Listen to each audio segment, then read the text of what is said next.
Fala, companheirada. Eu estava passando aqui no centro da cidade agora há pouco. Lembrei de um grande amigo, um companheiro de muitas lutas pelo direito à educação em defesa da nossa categoria dos profissionais de educação. E resolvi subir para tomar um cafezinho, né? E encontrei esse meu amigo aqui, professor Afonso Celso. Para quem não conhece, Afonso é professor, foi professor da rede estadual, hoje aposentado, é professor da rede privada, um artista, um escritor e um grande e importantíssimo dirigente sindical. Afonso, a gente tem ouvido falar que muitos professores têm adoecido emocionalmente, psicologicamente, com a tal síndrome de burnout. Explica para a gente, para quem está nos assistindo, o que é a síndrome de burnout? Então, essa síndrome de burnout é aquela que muitas, eu não sou um especialista, né, mas de tanto conversar com especialistas, os especialistas dizem que é como se fosse aquele início da depressão.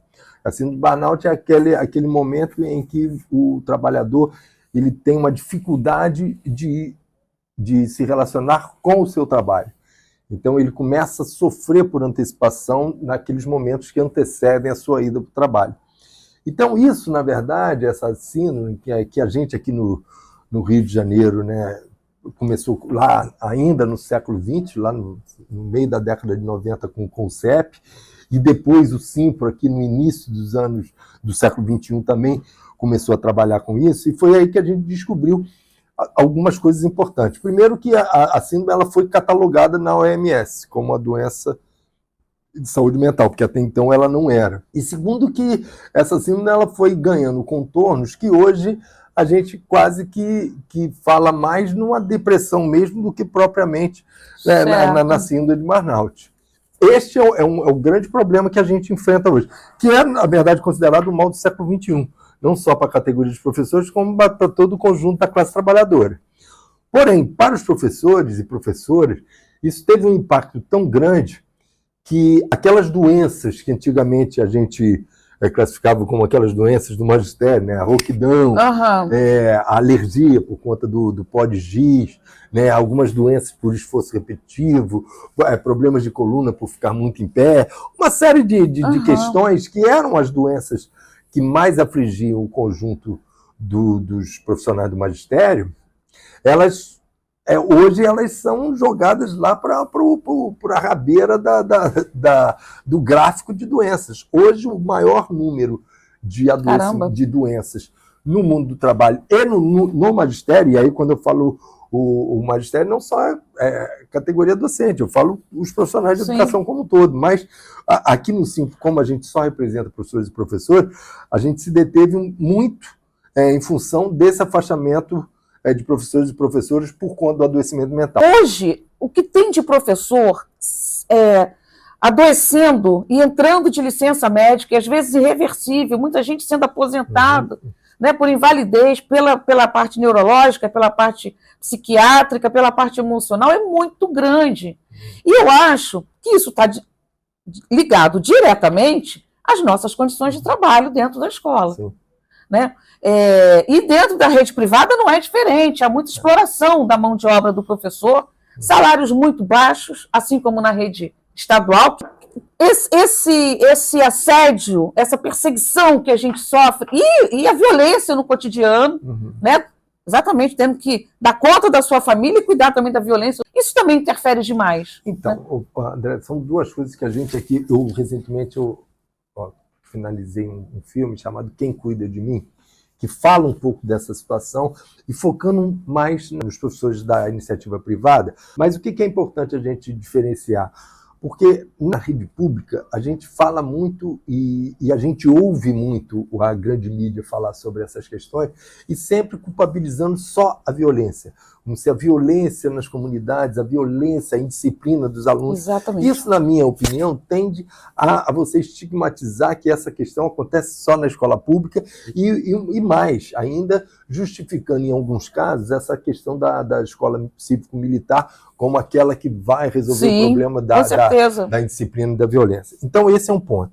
Na escola privada, a gente tem dois problemas. O primeiro problema é que a gente não tem como a gente saber quem se afastou e por que motivo se afastou. Esse é um ponto. E o ponto que a gente tem trabalhado O que leva um professor da rede privada a ter esse tipo de acontecimento com ele? E aí é muito fácil a gente falar. Primeiro que a gente tem a questão salarial, esse mito que a escola particular paga mais, é uma mentira. Você tem aí umas 10, 12 escolas no escolão, né? São essas grandes escolas, principalmente as escolas confessionais, né? Católicas e outras que vão surgindo, mas são muito poucas. A imensa e grande maioria paga menos do que o piso salarial nacional do magistério. E aí são algumas coisas que só valem para a escola pública e não valem para a escola privada. Uma delas é o piso salarial nacional. Se você pegar o piso hoje praticado pela imensa maioria das escolas particulares no Rio de Janeiro, ele é menor. Mas a questão da lei do 1/3 de planejamento, né, de 2/3 de interação com os alunos. No magistério privado não tem, você só recebe para entrar em sala de aula. Então, todo aquele trabalho que você faz fora da sala de aula, que a minha geração se acostumou a fazer, mas que essa geração de hoje, ela trabalha absurdamente mais. Hoje você trabalha tanto ou mais fora da sala de aula do que dentro. E esse trabalho fora da sala de aula, ele não é remunerado. Ou seja, a profissão do professor está cada vez mais desprivilegiada, tanto na escola pública como na rede privada. Na rede pública, a gente tem legislações que visam nos proteger, mas que não saem do papel, da letra da lei, porque a gente não tem 1/3 de planejamento, está difícil garantir isso nas escolas do município. Agora, conseguimos em 2018 e o Eduardo Paes deu uma volta na gente com a famigerada, né, voltar tempo. Como ele fala, a minutagem. A minutagem, exatamente, ia falar sobre isso. Hoje o professor da rede municipal trabalha com mais turmas do que trabalhava no passado e com o mesmo salário, ou seja, sem tempo para planejamento, sem tempo para cuidar da saúde, para cuidar da família, para cuidar do seu descanso necessário. Na rede estadual, a gente continua sofrendo assédio, porque a militarização da SEDUC, é bom que se diga, é um terror dentro das escolas. E na rede privada, que sofre dos mesmos problemas, com porém, com agravante. Não há uma legislação, né, que proteja o professor dentro, contra a escola sem partido, contra a família do aluno que vai lá cobrar, né, o rendimento que ele não tem, que deveria ter, que ele acha que a culpa é da escola, com o diretor que quer resultado também para a sua escola, né, a escola que mais aprova no vestibular, a escola que mais aprova no concurso público. Ou seja, a gente... E o que você falou no início, né, esse apagão. A gente hoje corre o risco de chegar em 2040 sem professor sendo formado, com o diretor que quer resultado também para a sua escola, né, a escola que mais aprova no vestibular, a escola que mais aprova no concurso público. Ou seja, a gente...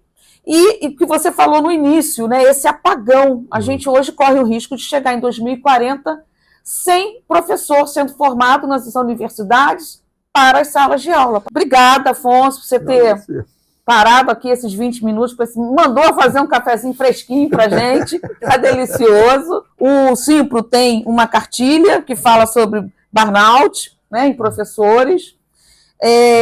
Obrigado por você ter...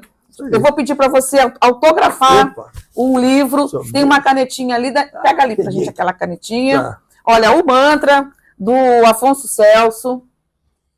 Afonso que esse livro, inclusive, eu escrevi que é um livro que fala do adoecimento mental. É um professor, é fictício, tá, pessoal? Não é autobiográfico. É um professor que vai adoecendo mentalmente devido à sua estafante jornada de trabalho. Aquela tal jornada de trabalho que eu disse para você que a gente se acostumou. Trabalhar de manhã na escola particular, de tarde na escola municipal e à noite lá na Jovens e Adultos do Estado. Então, vou botar aqui. Para Andréia, um grito em defesa da educação e que jamais deixemos que o ódio nos vença. Ah, que lindo. Obrigada. Fiquei emocionada agora. O afeto é revolucionário, né, Afonso? É isso. Nós somos amigos de muitos anos atrás, de décadas atrás, partilhamos direção do CEP juntos e sempre amigos, sabendo que o afeto é revolucionário. Obrigada, Afonso. Valeu. Tchau, tchau.